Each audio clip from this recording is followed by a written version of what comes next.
Bom, muito boa tarde a todos e a todas. Estamos agora, acho que com a conexão do Dr. Bruno restabelecida, vamos iniciar mais uma live aqui da Escola da AGU. Nós vamos conversar sobre a Consultoria Geral da União e sobre a gestão da informação estratégica no âmbito da Consultoria Geral da União e sobre a desterritorialização da atividade consultiva, né? Só aguardando o ingresso aqui agora do Dr. Bruno Fortes, que acho que agora estabeleceu aí a sua conexão, para que nós possamos iniciar a nossa conversa, iniciar a nossa discussão sobre os assuntos atinentes à Consultoria Geral da União. Bruno, que é um dos diretores, né, dirige o DEINF, o Departamento de Informações Estratégicas da Consultoria Geral da União. Nossa saudação a todos que estão ingressando. Este projeto aqui de lives que a Escola da AGU desenvolve. Muito bem, Bruno acabou de ingressar. Vamos agora convidá-lo. Bruno, agora é só você aceitar agora para dividir a tela conosco. E tudo estará estabelecido, agora sim.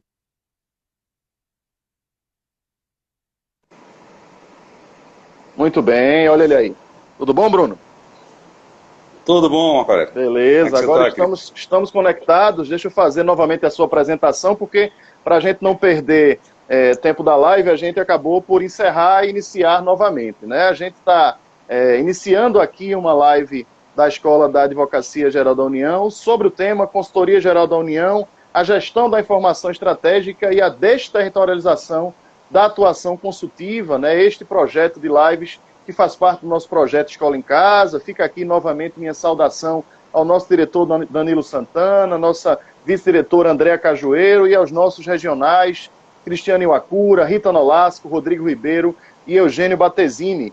O nosso convidado desta tarde, Bruno Moreira Fortes, é advogado da União, tem MBA em Direito Público e Administração Pública pela Universidade Castelo Branco. Antes de ser advogado da União, foi advogado da Caixa, delegado de polícia no Paraná, assessor jurídico do Ministério Público do Paraná. Tive a honra de tê-lo como presidente da ANAUNE entre 2015 e 2017, eu fui seu secretário-geral, e ele atuou também na consultoria jurídica do Ministério das Comunicações, onde foi consultor jurídico substituto. Atualmente, como disse, dirige o Departamento de Informações Jurídico-Estratégicas da Consultoria Geral da União. Bruno, nossa saudação, passo a você para as suas palavras iniciais, explicando aí o porquê, né, da escolha desse tema, o porquê da escolha dessa temática, para que você explicite, né, essa temática da desterritorialização, que vai ser objeto da segunda parte da sua explanação. Ela tem gerado muita polêmica, né? Um dia desse a ANAUNE fez uma live, Caio, que está aí nos assistindo, fez uma live com o Dr. Colares para explicar sobre essa questão da regionalização, da desterritorialização da atividade, e isso está acontecendo também no âmbito da CGU, então certamente vai gerar muita discussão. Eu queria primeiro que você explicasse como tem sido a gestão da informação no âmbito da consultoria jurídica, né, da consultoria geral, melhor dizendo, da União, Bruno. A palavra é sua, meu amigo. Querido, primeiramente aí, agradecer o convite, Marco Aurélio, e já entrando no tema aí, a gestão da informação dentro da Consultoria Geral da União ela é fundamental para a tomada de decisões, né, aqui no âmbito do consultivo da AGU, né, seja por meio da gestão da informação propriamente dita, seja através da questão aí relativa à desterritorialização das atividades também do consultivo, que é o tema que nós vamos abordar. É com base nesses dados que nós tomamos essas decisões, por exemplo, principalmente em relação à lotação de colegas, né? E também a equalização do trabalho no âmbito da consultoria geral, né? Então, dentro do primeiro tema aí que trata da gestão da informação, e aí aqui a gente vai trabalhar mais aqui, eu não tenho como mostrar os painéis, mostrar como esse tratamento foi feito, mas dá para a gente prestar contas e traçar alguns parâmetros para vocês entenderem, né? Quando a gente chegou aqui na consultoria geral, nós precisamos, primeiro, né, ter acesso ao que é produzido no âmbito do consultivo da Advocacia Geral da União e ter acesso e transparência aos dados de cada unidade, de cada consultoria jurídica e também da Consultoria Geral da União sede, né? Então, nós começamos, num primeiro momento, levantando esses dados e depois passamos a utilizar ali a nossa área interna, né, a intranet, em que nós utilizamos o programa da Microsoft, o SharePoint, a compilar os dados lá. Então, a gente, primeiro, né, fez o levantamento de todos os pareceres aprovados pelo presidente da República e colocamos isso dentro da nossa intranet. Os pareceres aprovados pelo presidente da República, eles têm muita importância para a administração pública federal. Por quê? Porque o parecer da AGU, aprovado pelo presidente da República, ele vincula toda a administração do Poder Executivo, né? Então, esses dados para os colegas atuarem, também para os órgãos da administração federal, são fundamentais. Então, hoje nós temos todos os pareceres na nossa base de dados e acessível, né, a todos os membros da Advocacia Geral da União. Nós tínhamos também, no âmbito da internet, esses pareceres, com a migração da página anterior para a nova, a assessoria de comunicação da AGU está tendo que fazer, né, a atualização da nossa página. Em breve, então, nós teremos todos os pareceres também na internet. Hoje, nós não temos na nova página, nós temos na página anterior, nas mais antigas. No âmbito também da intranet, e depois também vai para a internet, com essa migração que eu falei, também as orientações normativas da AGU, né? As orientações normativas, elas servem de diretriz, né, tanto para nós, aqui da Advocacia Geral, como também para a Administração Pública Federal, né? São postulados ali, são enunciados bastante importantes, né? E nós temos, então, ali também compilado, e eles vinculam todos os membros, né? Ou seja, os advogados da União, né, e os integrantes das demais carreiras, eles têm que observar as orientações que são exaradas aí pelo advogado-geral da União. No âmbito da consultoria, Marco, a grande reivindicação que nós tínhamos eram os pareceres do DECOR, né? O DECOR é um departamento da Consultoria Geral da União. Bruno, deixa eu só lhe pedir para você baixar um pouco a sua tela do celular para a gente poder centralizar mais seu rosto aqui. Agora, o Caio. O Caio disse que não estava lhe vendo bem, então eu estou atendendo ao pedido do Caio para que a gente pudesse centralizar. Agora está ótimo, amigo. Pode continuar. Oh, maravilha. O DECOR, então, ele tem por missão, ele é um departamento aqui da Consultoria Geral que tem por missão dirimir as controvérsias jurídicas entre os órgãos da Advocacia Geral, né? E as manifestações do DECOR, quando aprovado tanto pelo consultor geral como pelo advogado geral, e aí até pelo presidente da República, mas seja em que nível for, seja com a primeira aprovação ali do consultor geral, já tem por finalidade vincular também os membros, os órgãos da AGU, né? E com isso a gente tem uniformidade na atuação, principalmente na atuação consultiva, né?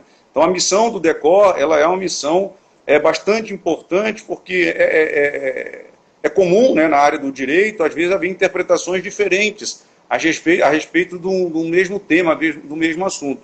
E o DECOR, então, fica com essa missão aí, de dar essa uniformidade de entendimento. E esses pareceres, né, Bruno, a impressão que eu tenho, veja, eu estou afastado da atividade consultiva há algum tempo, mas a impressão que eu tenho é que, pelo que eu recebo dos e-mails, é que aumentaram bastante em quantidade, né? Não sei se você tem números aí para falar para a gente, mas eu tenho recebido realmente com enorme frequência esses pareceres do DECOR, que me parece aumentaram bastante em quantidade, né? Sem dúvida. Eu não sei te precisar o número exato, mas são cerca aí de 1.035 manifestações que nós temos na base de dados do DECOR, né? Então, nós temos muitos casos, né, que foram submetidos a esse órgão e que foram resolvidos e uniformizados, né? Então, o DECOR é fundamental para a atuação consultiva e para todos os órgãos e para a administração como um todo, né? Ou seja, são mais de 1.000 pareceres uniformizando entendimentos dentro do consultivo da AGU, né? O DECOR também ele tem uma missão, claro que não é só dele essa missão, mas de realizar o que nós chamamos aqui de pareceres parametrizados. Recentemente eles editaram 3 pareceres a respeito do assunto aí, né, da doença aí, Covid-19. Então foram 3 pareceres que trataram especificamente, né, desse tema tão relevante, né, que é o tema do momento no âmbito, no âmbito do país e do mundo, né, uma pandemia que não atinge só aqui a América do Sul, o Brasil, né, ela atinge o mundo todo. E o DECOL fez esse trabalho e fez também o trabalho com relação às minutas, né, de editais, as minutas de contrato, que ele o DECOL já faz em relação a vários assuntos, mais especificamente da Covid, né, foi um órgão que agiu extremamente rápido, né, e colocou aí, né, isso está na nossa intranet, está também na nossa internet, porque tem uma normativa, né, do antigo Ministério do Planejamento, agora Ministério da Economia, que inclusive obriga os órgãos da Administração Pública Federal a utilizarem as minutas produzidas pela Advocacia Geral da União, né? E isso é desenvolvido ali no âmbito das câmaras que compõem ali o DECOL e que compõem, por sua vez, a Consultoria Geral. Ô Bruno, uma coisa importante para a gente explicar, até porque as nossas lives não são assistidas apenas por colegas membros das carreiras da AGU, mas também por muitos estudantes, enfim. E muitos estudantes não têm a noção, né? E você que passou por consultoria jurídica em ministério, eu também tive a felicidade de trabalhar no Ministério da Saúde, no finado Ministério da Previdência Social.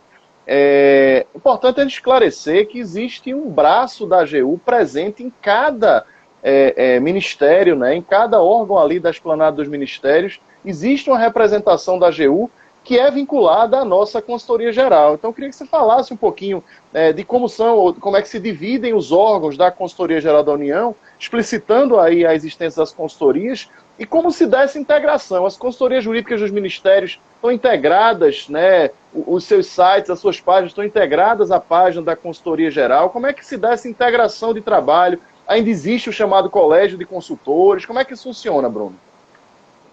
Perfeito, né? Então, assim, a Advocacia Geral da União, né, uma das missões da Advocacia Geral é o prestar o consultivo jurídico e o assessoramento aos órgãos do Poder Executivo, né? Então, em cada ministério, em cada órgão da administração direta no que toca aqui à Consultoria Geral da União, nós temos um órgão, né, que presta assessoria e consultoria jurídica, né, no âmbito dos ministérios. No âmbito dos estados, nós temos as consultorias jurídicas da União, em cada estado da federação, cada capital tem uma consultoria jurídica, e no interior nós temos apenas em São Paulo, São José dos Campos, que tem uma consultoria jurídica específica em virtude da peculiaridade de São José, né, que tem um parque, um centro tecnológico ligado ao Ministério da Ciência e Tecnologia, que necessitou de um tratamento específico, né? Então nós temos todas essas consultorias. No âmbito da questão das páginas, as páginas estão todas integradas, né? No ano passado, o consultor-geral da União, o doutor Arthur, ele editou uma portaria, a portaria 05 de 2019, uma portaria aí do CGU, não do advogado-geral, em que foi feita a padronização das páginas das consultorias, né? Antes, cada consultoria jurídica tinha o seu formato próprio. Eles ainda têm liberdade para mexer na sua página. Mas a primeira parte da página ali, o primeiro quadrante da página, ela é padronizada, né? E aí algumas informações obrigatórias têm que constar ali, né? Então nós temos ali dentro dessa página os painéis de produtividade, que nós vamos tratar a seguir. Nós temos um local em que eles têm que colocar as suas manifestações jurídicas no âmbito da esplanada, os pareceres, as notas. A nota aqui é um termo que a gente utiliza, mas é um parecer simplificado, né? Sim. E a informação que são subsídios prestados às procuradorias, né, numa demanda judicial, quando a procuradoria precisa, né, para a defesa da União, elas pedem para o órgão consultivo e aí o documento produzido é essa informação em que você dá elementos de fato, né, que o Ministério fornece, e também elementos de direito para subsidiar as procuradorias na defesa da União, seja no polo ativo, seja no polo passivo da demanda, né? E aqui, Marco, uma coisa bem importante, quando a gente fez esse normativo da Consultoria Geral, veio inclusive por parte de uma provocação da Corregedoria, porque um dos aspectos importantes com relação a isso, além, né, de fornecer dados para os colegas poderem trabalhar, diz respeito ao cumprimento da Lei de Acesso à Informação. O cumprimento da Lei de Acesso, esses dados, assim, em princípio, eles estão na intranet, Mas a ideia é que, né, a nossa DTI depois faça com que a intranet converse com a internet e o cidadão possa ter acesso à nossa, entre aspas, jurisprudência administrativa. Né? Perfeito. Hoje eles fazem esse pedido via ouvidoria. A partir do momento que pudermos disponibilizar, eles vão ter acesso direto. Perfeito. Bom, vamos conversar um pouquinho agora sobre algo que é específico do seu dia a dia de trabalho junto ao DEINF, que é em relação aos painéis de gestão, os painéis de produtividade, de tarefas, enfim. Como é que... Eu costumo brincar que o seu trabalho aí na CGU, o trabalho de Colares ali na PGU, enfim, dos outros colegas que lidam com a gestão estratégica, com a gestão da informação, é um trabalho fundamental. É um trabalho que não é fácil, não é simples, mas é fundamental para o êxito daquele órgão de direção central. Então, como é que se dá o acompanhamento, a montagem, o monitoramento desse painel de gestão? Como é que se dá, digamos assim, a divulgação dessas informações, a cobrança de metas em relação às consultorias jurídicas nos estados, os próprios departamentos da CGU? Então, como é que funciona isso, Bruno? Perfeito, Marco. Então, veja só. Então, quando chegamos aqui no início de janeiro, início não, né? Na verdade, eu cheguei no final de janeiro de 2019. O primeiro ponto que nós precisamos esclarecer é isso, é saber o que acontece nas nossas unidades. E aí o SAPES, né, o nosso sistema de inteligência jurídica, aí, em que a gente produz as nossas peças, sim, ele é fundamental, né, porque lá os dados ficam registrados dentro do SAPES. Então a gente faz uma extração e aí com base num programa da Microsoft, o Power BI, a gente consegue então trabalhar os dados que nós tiramos de dentro do SAPES e com base nisso a gente organiza, e esse painel de produtividade não é só ele que nós temos, né? A gente consegue, a gente montou ele, Marco, em 3 dimensões, né? A primeira dimensão, ele dá para a gente um panorama geral de todas as unidades da AGU, da AGU do consultivo, né? Eu consigo visualizar, por exemplo, quantos pareceres, quantas notas, quantas cotas, quantas informações foram produzidas em cada unidade, né? E aí eu consigo fazer a comparação, e principalmente para fins de distribuição dos colegas, a gente consegue visualizar qual é a unidade que tem um volume maior de trabalho, qual a que tem menos, e aí trabalhar a equalização com a distribuição da força de trabalho, né?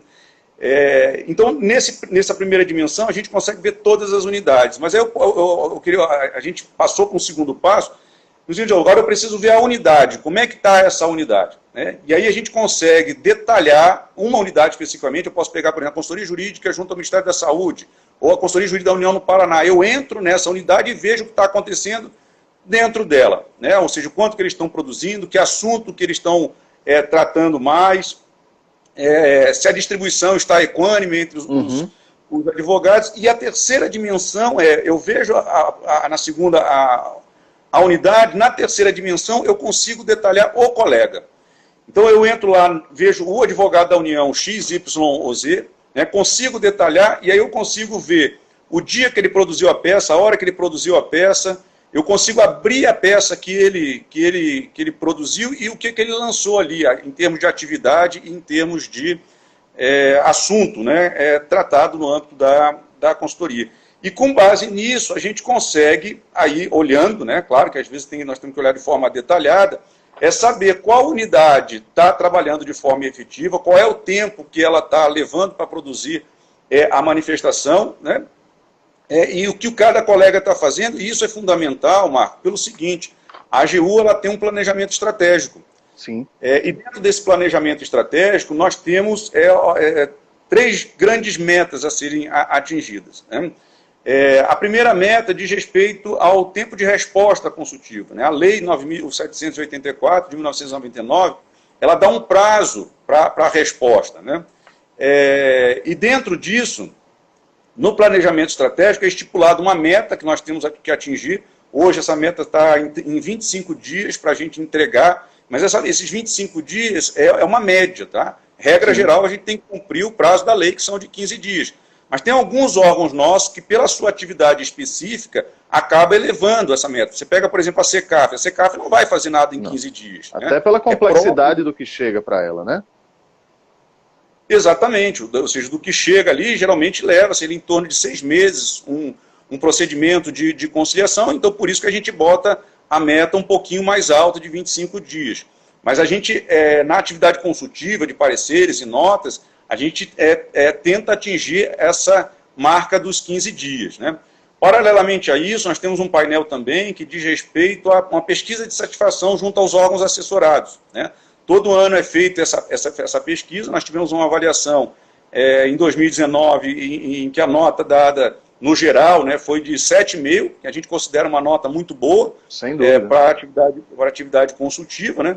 E é uma das metas também do nosso planejamento estratégico. E a outra é exatamente a atividade de conciliação, que tem lá estabelecido, acho que para o ano agora de 2020, se não me falha a memória, em torno de 20 conciliações no ano, e até 2023 vai chegar em 45 conciliações que terão que ser feitas no âmbito da SECAF, né? Nós temos um painel também de tarefas em aberto. Esse painel nos mostra os colegas que eventualmente possam não estar cumprindo o prazo ou estar ultrapassando o prazo por algum motivo, e aí serve de alerta para que os colegas possam, então, fechar a tarefa que é aberta para eles, né? Ô Bruno, chegou aqui uma pergunta, a live é dinâmica. Antes da gente passar para o tópico da desterritorialização, vamos responder a pergunta do nosso seguidor Renato Lopes, eu acho. Ele perguntou se no âmbito das Forças Armadas existe também algum órgão que faça a uniformização do entendimento, da legislação específica, enfim. Eu sei a resposta, mas o convidado aqui é você, então responda, por favor, para o nosso colega Renato. Sem dúvida, né? Os comandos militares, né, antes eles eram ministérios, então cada ministério militar tinha uma consultoria jurídica, exemplo das que nós temos hoje na esplanada, né? Com a extinção dos ministérios militares, ficaram os comandos, e os comandos permaneceram com consultorias jurídicas adjuntas. São consultorias jurídicas ligadas à consultoria jurídica da defesa, e essas consultorias jurídicas fazem, então, o assessoramento e a consultoria de cada comando militar. Então, elas ficam responsáveis, né, para uniformizar esse entendimento dentro de cada força, e havendo divergência entre elas, o conflito pode ser suscitado, vem para a Consultoria Geral da União e o DECOR é o responsável por dirimir o conflito.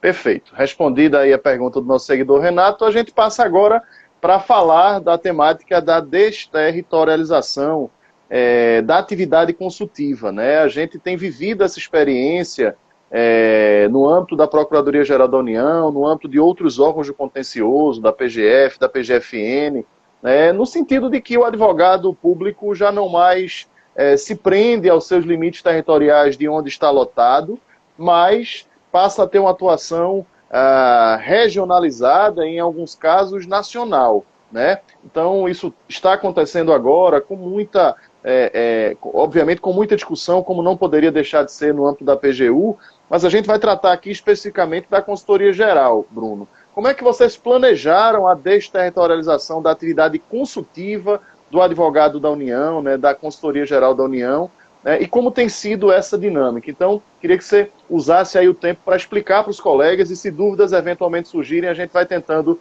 passar para você aqui, Bruno. Sem dúvida, vamos lá, vamos esclarecer. O primeiro ponto,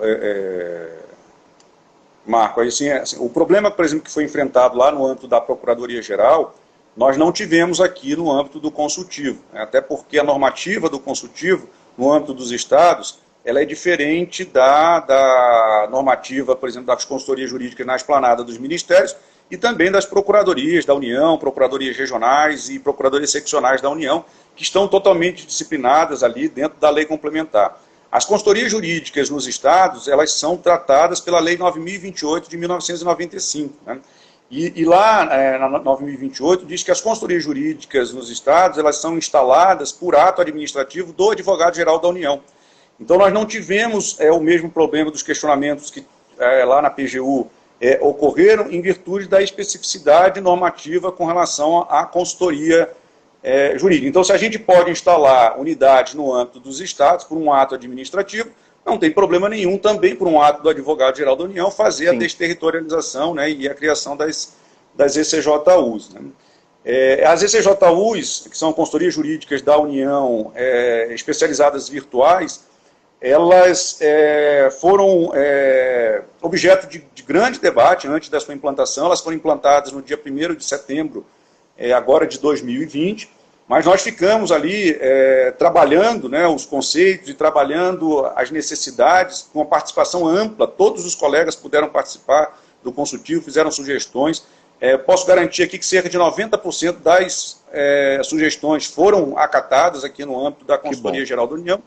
E desse produto, né, desse caldo aí de opiniões dos colegas, surgiu, então, a base normativa é a portaria número 14, a portaria do advogado-geral, né, do ano aqui de 2020, né, e que teve uma pequena alteração pela portaria 172, também do advogado-geral, e também do ano de 2020. E o que a gente visou, o que a gente estava percebendo aqui, Marco? Primeiro, assim, a gente tem unidades no Brasil inteiro com deficiência de advogados, né? Então nós tínhamos umas com deficiência de advogados e outras com um número bastante confortável, né? Então o volume de trabalho entre essas unidades eram bem diferentes, né? Então nós tínhamos colegas no Brasil que tinham uma carga mais alta e outros que tinham uma carga mais baixa. E algumas unidades, por exemplo, como o Acre, como o Piauí, se não me falha a memória, com apenas 2 colegas. Então, um sai de férias, ficava apenas... Sobrecarregado, completo, né? Totalmente, né? E se, eventualmente, um saísse de férias, o outro ficasse doente, então a situação piorava ainda mais. Então, em virtude disso, para fins de equalização, num primeiro momento foi assim que foi pensado, para equalizar, e aí o nosso modelo é um modelo nacional, lá da PGU é um modelo regional, o nosso ele é nacionalizado. Nós, então, criamos essas ECJUs, essas consultorias jurídicas virtuais, né? Mas ela serve só para equalizar? Não, né? Outro problema que a gente enfrentava bastante dizia respeito, como ainda nós temos, né, porque está bem no começo, a uniformidade da atuação consultiva em determinadas áreas.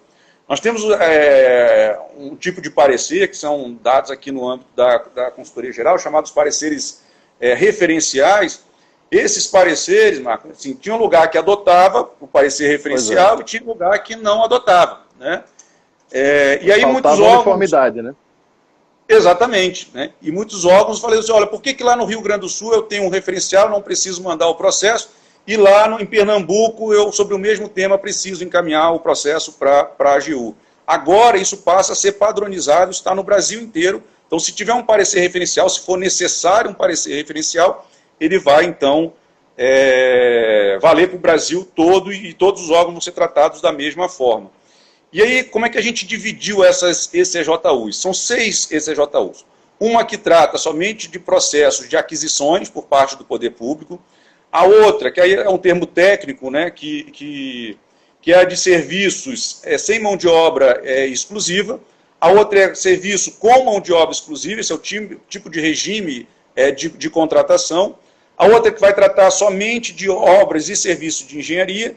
Nós temos uma só para tratar dos assuntos de patrimônio e a residual que pega o que não se encaixar em nenhuma das 5 anteriores, né? E com isso, o que a gente consegue, Marcos e os que estão nos ouvindo? A gente consegue um alto grau de especialização. Os colegas vão ser especialistas, vão atuar especificamente num determinado tipo de assunto, né? E aí, obviamente, tem condições de esgotar aquele assunto com a edição de pareceres. Mais qualidade também, né? Exatamente, mais qualidade. Quando você especializa, você consegue viabilizar pareceres confeccionados com mais qualidade, né? Em razão da especialização, né? Sem dúvida, sem dúvida. Você consegue melhor qualidade, você consegue um melhor tempo de resposta, porque o assunto vai se tornando costumeiro, né? As coisas enfrentadas elas vão sendo superadas, você consegue produzir mais e em menos tempo, né? Então, por isso que o postulado aí fundamental das ECJUs é exatamente a questão da uniformidade ou a uniformização dos entendimentos aí para a administração, né? E pode haver... Oi, desculpa. Não, eu ia perguntar a você como é que se faz a distribuição das tarefas no âmbito das ECJUs. Eu sei que você vai falar depois como é que se dá a distribuição dos colegas dentro das ECJUs, mas como se faz a distribuição das tarefas em relação a conflitos que podem haver entre ECJUs e também conflitos das matérias que estão na ECJU em relação ao que estaria, por exemplo, nas consultorias jurídicas dos estados. Né? Então, eu queria que você falasse um pouquinho sobre essa questão do eventual conflito material, Bruno. Como é que se resolve? E quem resolve? Maravilha, excelente. Assim, primeiro, como é que se dá? Os processos chegam nas consultorias jurídicas da União nos estados, normal, como acontecia até antes da implementação das ECJUs, né?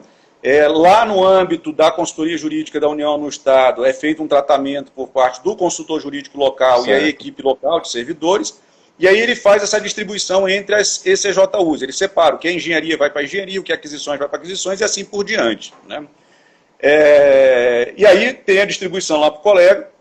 Se houver conflito dentro, se um colega se manifesta sobre um assunto de um jeito e o outro se pronuncia de forma diferente, né? Qualquer um desses colegas podem suscitar o conflito para o coordenador da ECJU, né? Então tem um advogado específico para coordenar, e o coordenador, então, é que faz a resolução aí desse conflito, e aí a portaria estabelece, inclusive, que essa resolução, né, se ele editar, por exemplo, uma orientação normativa, tem caráter vinculante para todos os colegas que integram a ECJU. Paralelamente a isso, também cabe ao coordenador, independentemente da suscitação de um conflito, fazer ali por amostragem, verificar as manifestações dos colegas e, em constatando que tem divergência sobre um determinado assunto, ele já, esponte própria, né, e ex officio, assim, ele já pode fazer, resolver o problema da divergência e orientar a consultoria que ele está coordenando. Se tiver, Marco, conflito entre ECJUs, isso pode ocorrer no que for um assunto comum, né? Principalmente as de serviço, tem assuntos que servem para todas, né? Que são comuns a todas. Quando tem divergência entre ECJUs, aí quem dirime é o DECOR, né? Que é o departamento aqui da Consultoria Geral da União, e inclusive a portaria dá um prazo para o DECOR, se não me falha a memória, de 30 dias, para resolver, mas já dizendo de imediato qual a consultoria que fica responsável, porque não dá para o órgão assessorado esperar muito tempo. Ficar esperando, né? Exatamente. Exato.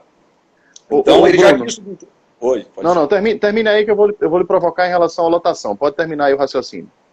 Perfeito. Então, assim, ele já diz de imediato qual é a consultoria antes de resolver o conflito e depois de resolvido, então, aquela consultoria jurídica fica...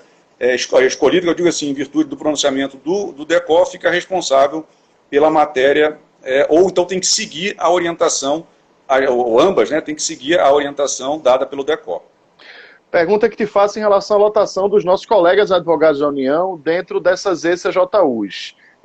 Até então, antes da existência delas, os colegas que eram ou que atuavam no consultivo da AGU estavam situados ali nas consultorias jurídicas da União nos estados ou na consultoria jurídica de cada ministério.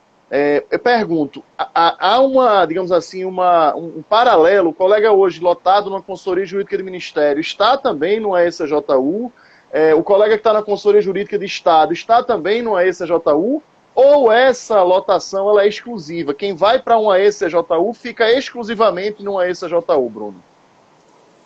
Vamos lá, vamos esclarecer esse ponto. Primeiro, as ECJUs elas só pegam as consultorias jurídicas dos estados. Tá? A ECJU não vale para Brasília, para a esplanada dos ministérios. Né? Perfeito. E outra coisa, a ECJU ela não é uma unidade administrativa. Ela, na realidade, ela é uma forma de distribuição dos processos. Então, os colegas continuam lotados nas consultorias jurídicas da União nos estados. Né? A lotação, ela não altera. Claro que dentro do Sapiens, né, que a gente chama de lotação, mas aí não é no sentido jurídico, dentro do Sapiens é criado como se fosse uma unidade administrativa para fins de distribuição dos processos para o colega que está naquela ECJU. Mas a lotação ela permanece no âmbito das consultorias jurídicas da União nos estados, não tem lotação em ECJU. Esse colega passa a estar num teletrabalho, Bruno, ou continua, digamos assim, presencialmente lotado na consultoria jurídica da União no estado? Isso não significa um teletrabalho. Explica para a gente. Exato. Então, essa é uma questão importante, né? Porque muitas vezes se faz confusão.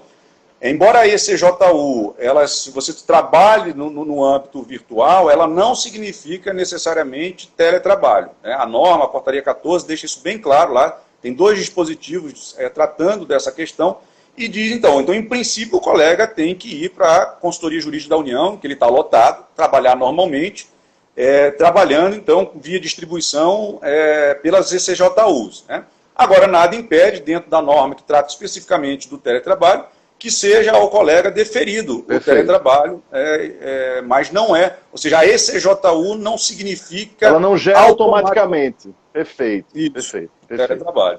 Perfeito. Bruno, como fica, digamos assim, o papel aí das consultorias jurídicas da União nos estados? Eu te pergunto isso porque eu faço um paralelo com o que está acontecendo hoje com a regionalização ou com a desterritorialização da PGU, né, das atividades do contencioso da União, em que a gente ouviu, né, críticas, por exemplo, no sentido da eventual perda de função, perda de status, perda de referência das procuradorias da União nos estados e as seccionais. Então eu te pergunto, há uma perda, digamos assim, de competência, diminuição de, digamos assim, de atribuições, do papel do consultor jurídico da União no Estado, dos colegas lotados naquelas consultorias jurídicas da União no Estado? Isso representa algum tipo de tendência de que elas venham a deixar de existir no futuro, né, para que nós tenhamos só uma atuação nacional? Eu queria que você falasse um pouco sobre isso, porque é uma dúvida que sempre chega dos nossos colegas. Perfeito, perfeito. Assim, Marco, em absoluto, claro que existe uma diminuição do trabalho feito no âmbito lá da CJU, sim, porque a maior parte dos processos vão para as CJUs. Mas, em absoluto, significa, vamos dizer assim, a perda da importância da CJU no âmbito dos estados, né? E por que eu te falo isso? Primeiro, porque eles fazem processo, eles vão ficar... A equipe residente faz processo.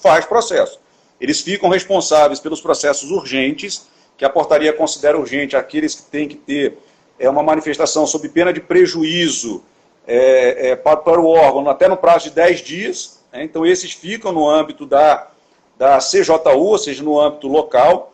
Aqueles que o consultor jurídico entender que, pela peculiaridade do processo, ou em virtude da participação efetiva, por exemplo, na questão pré-encaminhamento do processo, pelo assessoramento, então aqueles que eles entenderem relevante, o que devam ficar na consultoria jurídica, ficam também na consultoria, e a consultoria jurídica fica com o papel primordial, né, que é o próximo, aquilo que a gente vai enfrentar, né, no ano de 2021, que diz respeito ao assessoramento jurídico, né?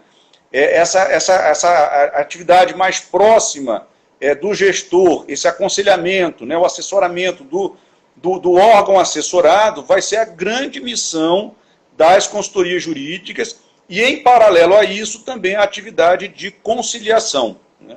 Algumas consultorias jurídicas já fazem a conciliação.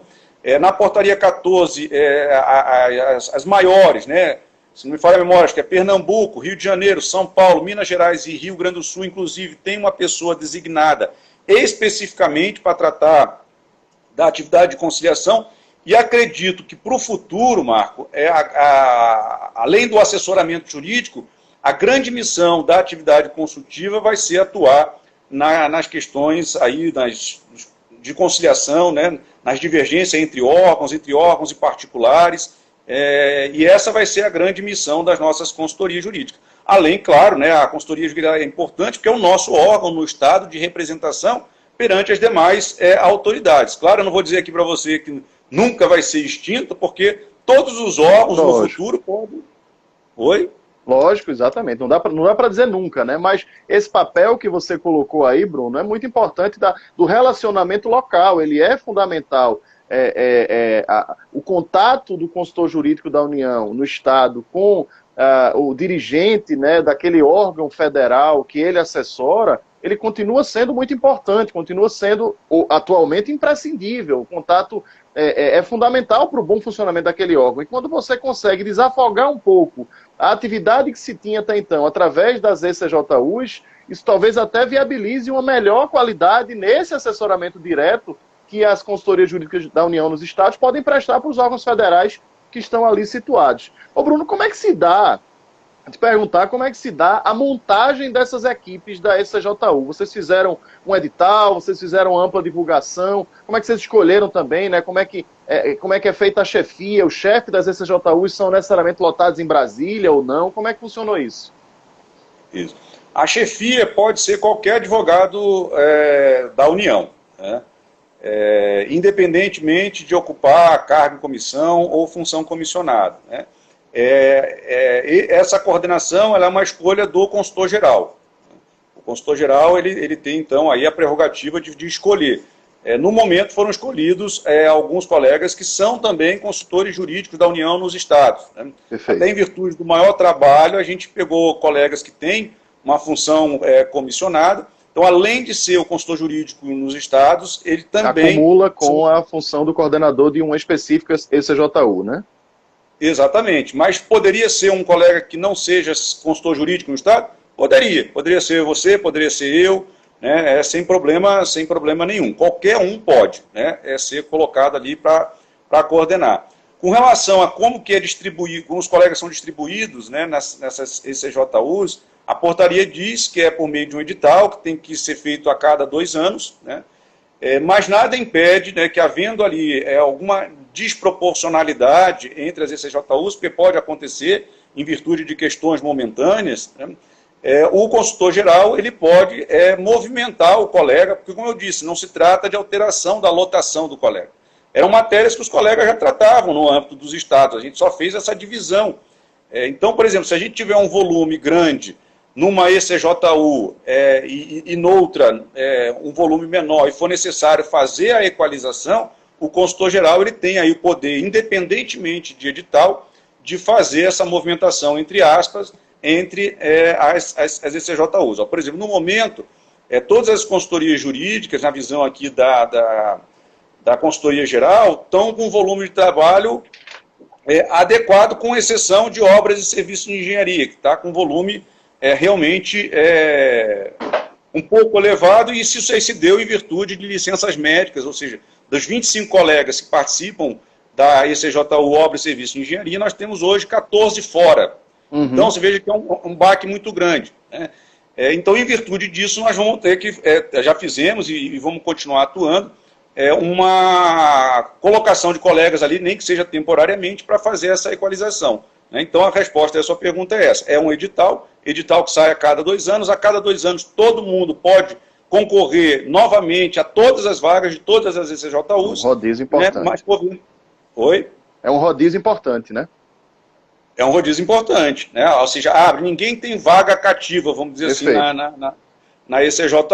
Perfeito. E aí, claro, se coloca um critério ali, o critério dessa vez foi a antiguidade, mas nada impede que também se utilize um outro critério, uma mesclagem de critérios. Você pode colocar, por exemplo, um critério da antiguidade e mesclar também com expertise. Às vezes você pode ter um colega que tem uma formação específica em obras e serviços de engenharia, isso aí pode dar uma pontuação, mas dessa vez foi só com base na antiguidade. Perfeito. Meu amigo, estamos chegando aqui ao final da live, foram esclarecimentos bastante relevantes, né, sem qualquer sombra de dúvidas, muito significativos para todos nós. Eu vou precisar encerrar porque a gente está não apenas chegando ao final do nosso tempo, mas eu também tenho um evento, né, da Escola da AGU no YouTube, né, na Semana de Inovação, 3º dia da Semana da Inovação. Eu vou mediar com a nossa colega Cristiane Wakura, e aí eu vou sair daqui direto lá para esse evento, né, virtualmente. Mas eu queria aqui, Bruno, agradecer em nome da Escola da AGU por sua participação, por tão gentilmente ter aceito o convite. A gente sabe da sua agenda atribuladíssima aí no âmbito da CGU, mas foram esclarecimentos sem dúvida muito importantes para todos nós que de alguma forma amamos essa casa, atuamos dentro dessa casa, já fomos um dia do consultivo, ou somos do consultivo, e aí aprender um pouco sobre essa atuação desterritorializada e também sobre como é tratada a informação estratégica no âmbito da consultoria geral. Queria lhe passar a palavra para as considerações finais, para que nós possamos encerrar a nossa live desta tarde. Eu que agradeço, Marco, né, e o convite, né, muito gentilmente feito pelo amigo, né. Agradeço a participação aí, quem aí nos ouviu, né? E aqui a ideia foi fazer uma prestação de contas, né? Acho que é dever nosso mostrar não só internamente, mas também para o público externo, para a sociedade, o que vem sendo feito aqui no âmbito da consultoria geral, né? Porque eu acho que é importantíssimo, né? Acho não, tenho certeza que é importantíssimo, né, que a sociedade saiba, né, o que a AGU está fazendo, o que a gente tem feito aí para auxiliar no âmbito do assessoramento jurídico, da consultoria jurídica e, portanto, né, auxiliar no crescimento do país aí. Eu agradeço, então, muito obrigado e até uma próxima, né? Sem dúvida, nós te agradecemos aí também a todos que puderam nos acompanhar durante esta live, dizer que a live fica salva aqui no IGTV da Escola da AGU, assim como ela vai ser também colocada no nosso canal do YouTube da Escola da AGU e também depois exportada para as nossas plataformas de podcast. Bruno, mais uma vez, nossa gratidão em nome da Escola da AGU, um abraço a todos os colegas que puderam nos assistir, boa noite a todos, saúde. Tchau, tchau. Tchau, tchau.